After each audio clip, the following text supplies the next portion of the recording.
Hi, my name is Jimena Viquez. I'm a student at the Latin American University of Science and Technology, ULACIT, and I'm opting for a bachelor's degree in marketing.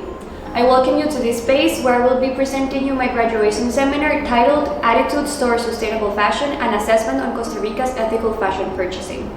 The manufacturing of apparel and footwear has been historically vital industrialization and supply chain processes by stimulating economic growth and providing job opportunities to more than 150 million people, particularly women in developing countries. Nonetheless, the fashion sector is encountering growing international scrutiny due to its unfavorable impact on natural resources and humanity.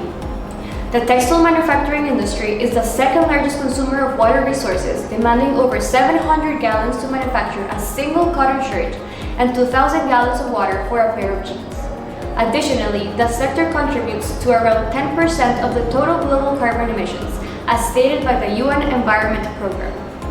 Regarding its social impact, many of the labor force situated in developing countries exporting clothing goods to North America, Europe, and Japan are underpaid and suffering from substandard working conditions.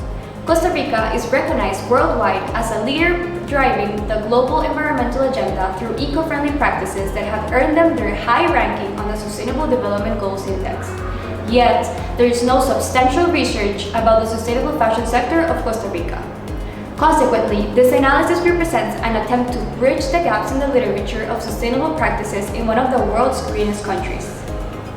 The term sustainability in the fashion industry gained recognition after the Rio Earth Summit in 1992. Since then, environmentalists and designers have been looking for ways to reduce the negative impact of clothing, manufacturing, and consumption on the planet and the people. Sustainable fashion has now become a business model based on a long life cycle, minimizing energy consumption, improving the use of natural resources, reducing the utilization of toxic chemicals, and lessening waste. Adopting sustainable activities also correlates with slower and reduced consumption.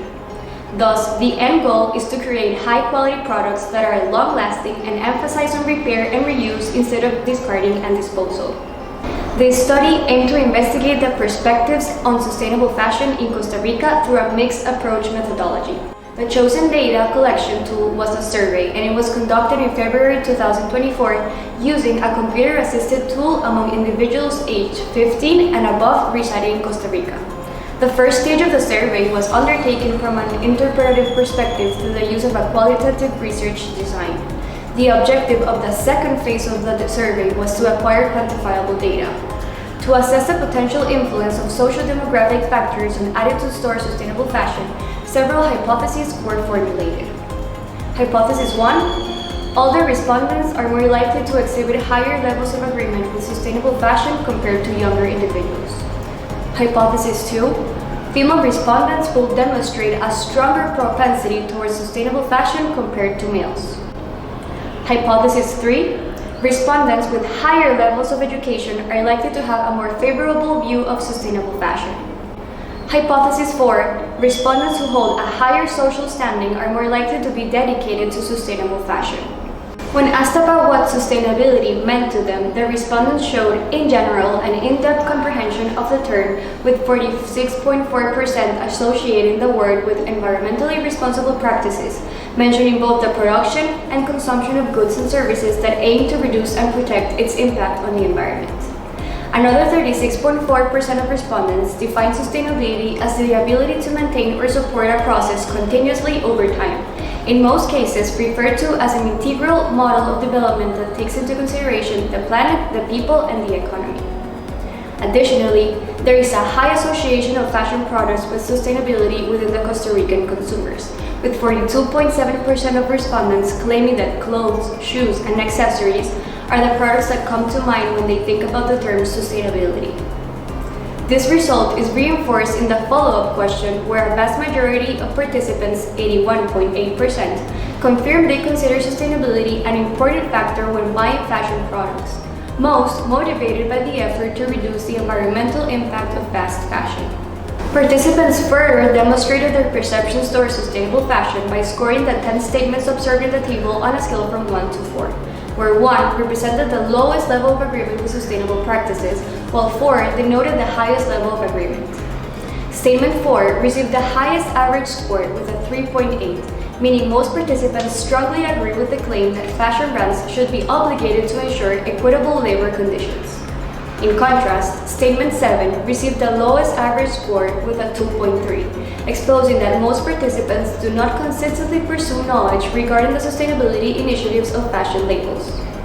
Statements 8 and 10 are also worthy of highlighting since they showed there is skepticism amongst respondents towards fashion brands that claim to be eco-friendly, and that on average, more than half of respondents are willing to pay more for sustainable fashion products.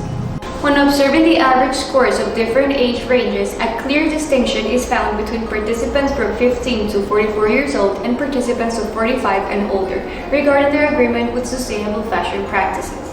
Based on these results, Hypothesis 1 must be rejected because the younger generations exhibited a more positive attitude towards sustainable fashion compared to older individuals.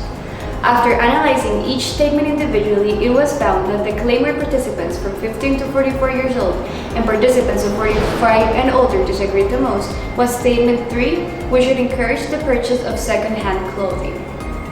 When analyzing the average scores in regards to gender, the data shows there is no significant difference between males and females in regards to their attitudes towards sustainable fashion.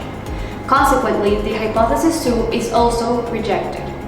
Nonetheless, the biggest difference between male and female perspectives was found in Statement 10, where females demonstrated to be more willing to pay a premium for sustainable fashion products compared to men, with a 0.3 average score difference. By assessing the average scores in regards to the respondents' level of education, the Hypothesis 3 can be partially confirmed. The participants with a doctorate's degree showed the highest average score, while the participants with less than a high school diploma achieved the lowest average score. Overall, a higher education attainment correlates with a more favorable view of sustainable fashion. However, there is no increasing pattern among the other levels of education.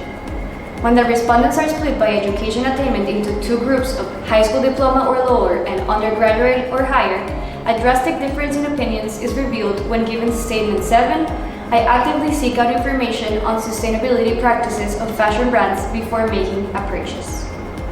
Lastly, the average scores compared to social class reveal that the lowest social class in fact has the least positive attitude towards sustainable fashion, but the highest class does not have the highest attitude either, thus partially confirming Hypothesis 4.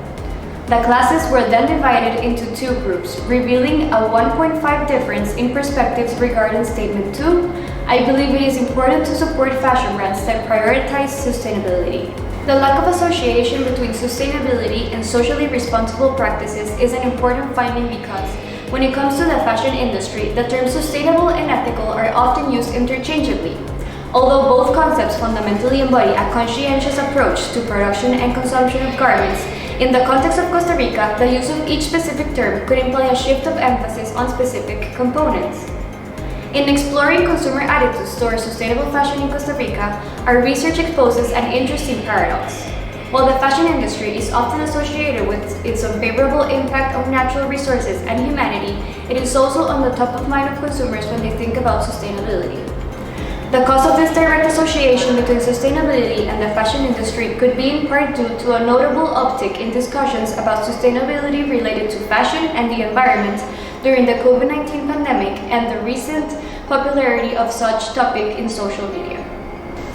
Another remarkable finding was that although most participants do not associate the term sustainability with social responsibility, the majority consider that brands must guarantee fair working conditions in the context of the fashion industry. It can also be argued that greenwashing is in fact a threat to the growth of the sustainable fashion industry in Costa Rica, with brands having to make an extra effort to be transparent about their environmental practices in order to reduce the skepticism among consumers. Even though the last decade has seen a remarkable rise in sustainable fashion brands in Costa Rica, an important question emerges.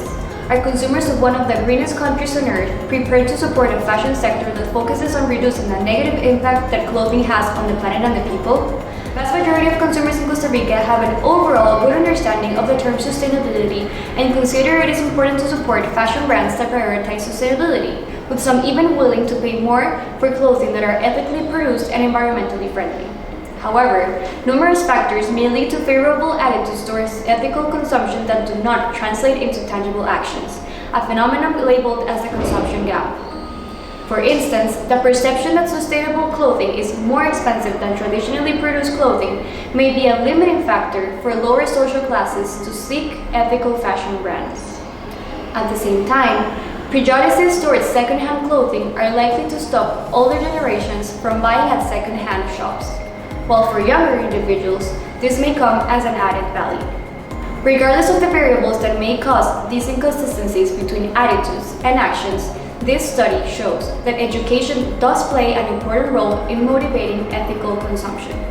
Being transparent and voiceful about its practices is what is going to enable sustainable brands to acquire popularity and support from their audience. The purpose of this study was to identify the general attitudes towards sustainable fashion in Costa Rica, given that there was no previous literature on the topic. Thus, future investigations should aim to deep dive more specifically on the factors that motivate and limit individuals to consume sustainable fashion, while also tackling the reasoning behind the consumption gap in the Costa Rican context. The lack of previous literature regarding the topic also leaves windows of opportunity open to investigate different scopes of the topic. For instance, the COVID-19 pandemic could be assessed to determine if it played a significant role among consumers in increasing sustainability and ethical concerns related to fashion. Regardless of the focus that is given to future investigations, the acquisition of new insights will be of value to this small but steadily growing sustainable fashion industry in Costa Rica.